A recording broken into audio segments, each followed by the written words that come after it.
Hey guys, this is Adam with Green Chile Adventure Gear, getting ready to put our logo on some heat shields, and I thought I'd show you some behind the scenes. Check it out. So this is how our heat shields start out before they have our logos on them. It's brushed aluminum, and aluminum is actually kind of hard to get a mark to take on because it dissipates heat so fast. So we are using our laser marking spray because I have a CO2 laser, not a fiber laser. Fiber lasers can mark metal directly, CO2 cannot, so we have to use a marking spray. And our logo will go kind of in this bottom left corner. You probably see it on our website. The trick to this is to not put the spray on too heavy.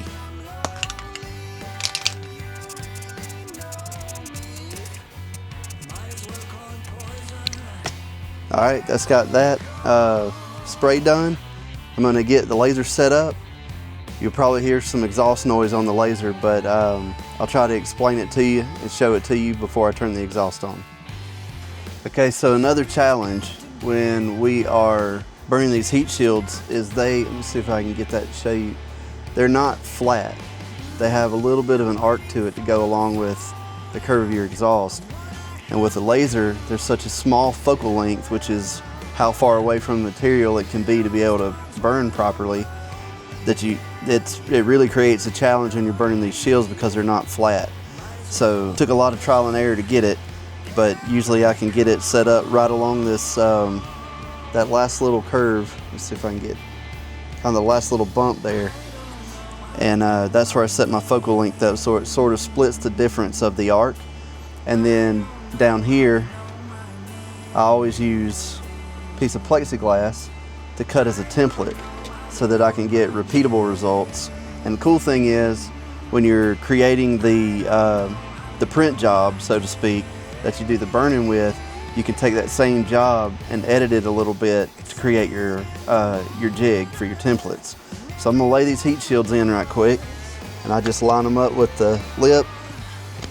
We can do 6 at a time. Okay, we close the lid, and I've already sent the print job from the laptop, and that job will basically, it's kind of like a printer like you would use in an office building, but there is some specific stuff for setting the job up. It's going to get noisy. I got to turn this exhaust fan on, and then we'll watch it burn for a few minutes. Okay, so here we go.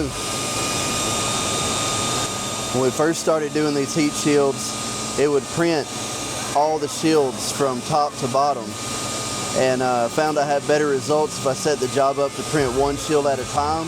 It helps hold the heat in the heat shield, and I got more reliable results with the marking spray.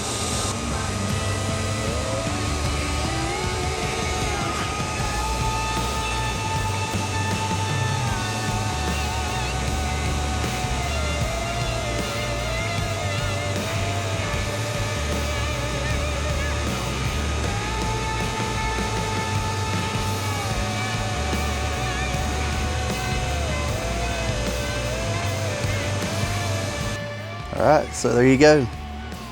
That's the final burn. I think it turned out pretty good. All right, thanks for watching. If you guys like the behind the scenes stuff, let me know. Maybe I'll do some more of it.